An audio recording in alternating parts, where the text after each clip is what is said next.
Ramazonda to'g'ri saharlik, to'g'ri iftorlik haqida ozgina gaplashamiz. Bizga agar Herbalife mahsulotlari bo'ladigan bo'lsa, hech qanaqa muammo yo'q. Kimnidir oshqozoni bilan, hazm sistemasi bilan, ichaklari bilan, o't qopi bilan, oshqozon osti bezi bilan, mana shunaqalar bilan muammolari bor.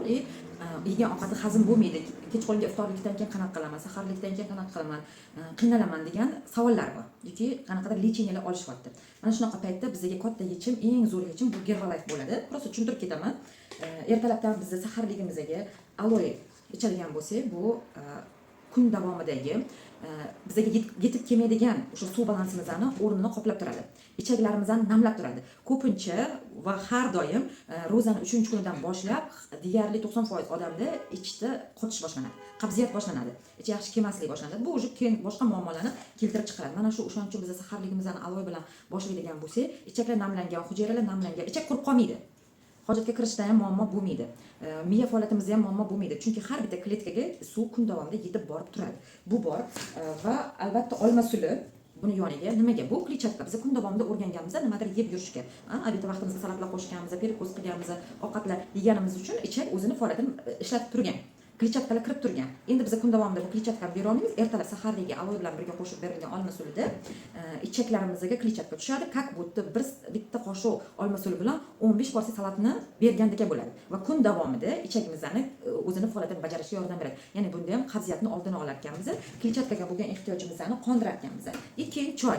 Biz ertalabdan o'sha saharlikda mana shu choylarni qo'shib berganimizda energiya, quvvat bo'lib turadi bizda. Kayfiyatimiz yaxshi bo'lib turadi. Bu ham suv balansimizni yaxshi holatda ushlab turishga yordam beradi. Shuning uchun saharligimizga bizatni bu uchalasi suv balansimiz hisobida bo'lishi kerak. Kokteyl Formula 1 nimaga? Chunki bizni oqsilimizni, belok normamizni yetkazib berishimiz uchun faqat saharlik bor. Obed yo'q, boshqa mahal yo'q. Shuning uchun albatta agar nonushta o'sha saharli joyimizda kokteylimizni beradigan bo'lsak, 10 gram sof oqsil kiradi. Buni qaysidir qismi chiqindiga chiqib, qaysidir qismi hazm bo'lmasdan, qaysidir qismi hayvonot oqsili bo'lib, bu o'tirmaydi. Sof 10%, 10 gram o'simlik oqsili, soya oqsili. Va o'sha 10 gram hammasi tanaga kirib, hammasi singadi. O'zidan musir chiqarmaydi. Endi saharlikka biz drink mix qo'shamiz. Bu oqsilimizni 20 gramga oshirib beradi. Vitamin, minerallarni 2 hissaga ko'paytirib beradi. To'qlik hissini ham xuddi shunaqa. Ovqat yegandek mazza olasiz, lekin eng zo'ri kaloriya oshib ketmaydi. Men hozir oqsilimni ko'proq qilaman desam, любой narsaga qo'shimcha tvorog, qo'shimcha go'sht, yana qo'shimcha nimadir qo'shaman, kaloriya ko'payib ketadi. Buncha kaloriyani tana parchalay olmaydi, hazm qila olmaydi. Ana go'shtlarni yeb olgandan keyin ko'pchilik o'sha hazm bilan muammosi borligida. Albatta protein. Ketdi bitta kokteylimizda, bitta protein. Albatta kokteylimizga ertalab qo'shamiz. Bu kaloriyasi yo'q hisobda mushaklarimizni ushlab turadi. Teri holatimiz, kayfiyatimiz, ko'zlarimiz so'lg'inlik holatida har bitta kletkalarimizni oqsilini to'lg'izib turadi. Buni o'sha anaqasi superligi ham o'simlik ham hayvon oqsillari borligi. Bu faqat oqsil, protein yetkazib beradi. O'shanda ichaklarimiz oqsillarni olib, har bitta kletkamiz olib, biz berib qo'ydikmi, ular bizga xuddi shunaqa kun davomida javobini beradi. Kunlik oqsilimizni yetkazib berishga yordam beradi. Va kimni uyida beta xart bo'lsa, albatta o'sha kokteylimizga, nonushtamizga qo'shilyapti bu ham. Beta xartdan qo'shib olamiz, qon tomirlarimizdagi xolesterinlarni chiqarib tashlab, yomon xolesterin yig'ilmasligiga yordam beradi, qon yaxshi aylanishiga, miya faoliyatimiz, yuragimiz mazza qilib ishlab turishiga, ko'pchilikning yuragi bilan bog'liq muammolari bo'lib qoladi. O'zi bilmagan holda, mana shu Ramazonda iftorlikka yaqin yoki sal issiq bo'lib ketsa, boshqa holat bo'lganda yurak bezovta qilishni boshlaydi. Ana o'sha holatlarni oldini oladi va nimalarimizdan, qon tomirlarimizdan ham tozalashga yordam berib turadi. Oqsil ko'paytirib beradi. Shuning uchun buni ham ratsionga qo'shishni tavsiya beraman. Bu hozir faqat saharlik haqida biz gaplashyapmiz. Albatta Line Max qo'shamiz ertalabdan. Bu nimaligini bilamiz, to'g'rimi? Miya, yurak, qon tomir, terilar, suyaklar hammasi zeleniyamiz uchun kerakli bo'lgan omega, foydali yog'lar. Bizning ratsionimizda foydali yog'lar bo'lishi kerak. Men foydali yog' topaman, zaytun, baliq, hammasini men ertalabdan saharga yeolmayman-ku. O'shaning uchun bittagina dona omega 3 ni qo'shib yuboraman, ratsionimga bo'ldi, muammo hal. Bugungi men tanamga kerakli bo'ladigan foydali yog'larni o'rnini to'ldirib beradi. Keyin ayollar uchun vitamin, buni ham saharligim bilan men ichib oladigan bo'lsam, vitamin bugun kun davomida kerak bo'ladigan vitaminlar kompleksidan ta'minlab beradi. 25 xildan ortiq bo'lgan hamma vitaminlar ichida mujassam. Kalsiy deysizmi, magniy deysizmi, sink deysizmi, xrom deysizmi, B kompleks deysizmi, xullas nima deysiz, hammasi ichida mujassam bo'ladi. Fitness nimaga? Mana Ramazonda saharlikka fitness обязательно ratsioningizga qo'shinglar. Bu shart emas demanglar. Ro'za tutaverasiz, bu sizning ichki yog'laringiz bilan ishlayveradi va o'sha yog'larni olib bizga yana quvvat qilib beraveradi.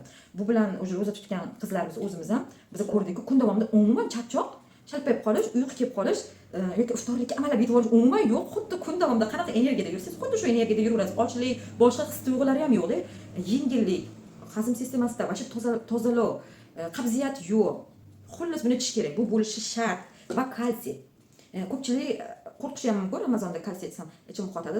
Yo'q. Gerbalat kalsiyda ichish qotmaydi, chunki bu o'simlik kalsiysi. Boshqa hech qayerdan siz o'simlik kalsiyini topa olmaysiz, o'simlik qotirmaydi. Hayvonot bo'lganda qotiradi. O'shaning uchun buni ham mutaxassis bilan to'g'ri o'zingizga programma tuzdirgan holatda qo'shamiz. Ko'ryapsiz, saharligimizga qanaqa bo'lyapti. Bo'ldi, muammo yo'q. Yoniga siz xohish, bu hammasini aytganim bilan bitta stakan bo'lyapti. Yoniga vitaminchalar.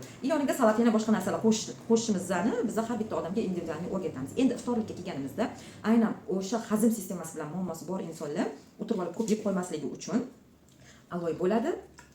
Olma suli yarichni bilan o'rgatamiz uni va eng zo'ri mana sho'rva. Tayyor sho'rva. Bitta kosada sho'rvangizni tayyorlab olasiz. 10 gram oqsil bor, vitaminlari bor, eng muhimi omegalar anaqalari bor, aminokislotalari bor, hamma narsasi bor. Bunga protein qo'shib olamiz, ham protein ekamiz. To'laqonli oqsilli sho'rvani olamiz. Salat qo'shasiz, boshqa o'rgatamiz uni. Bo'ldi. Bu hazm bo'ladimi? Даже ichgan sho'rvangiz hazm bo'lmasligi mumkin. Bu hazm bo'ladi. 100%. Kirib olsa bo'ldi, o'zini vazifasini bajaradi. Qanaqa ichasiz, nima qilasiz, qanaqa to'g'rilaysiz, ularni o'rgatamiz. Eng muhimi siz mazza qilib amallaringizni bajarasiz, ibodatingizda bo'lasiz, yaxshi kayfiyatda bo'lasiz, oilangizga saharlik, iftorlik tayyorlaysiz, kimgadir yordamga muhtoj bo'lmaysiz, yotib olmaysiz. Ishlaringiz bormi, bajaraverasiz. Eng organizm mazza qilib tozalanadi. Qanaqadir kasalliklaringiz, muammolaringiz bo'ladigan bo'lsa, bartaraf bo'lib ketadi mana shu 1 oyning ichida inshaalloh. Va eng muhimi, ortiqcha bo'lgan yog'lar, chiqindilar chiqib ketib, kiloingiz ham tushadi. Siz Alloh roziligi uchun ro'za tutasiz, taningiz sizni roziligingiz uchun sizga xizmat qilib beradi. Shuning uchun to'g'ri programmani biz o'rgatamiz, marafonga qo'shilib olamiz, nazoratda bo'lamiz. Ramazon marafoni guruhimizda birgalikda natija olamiz.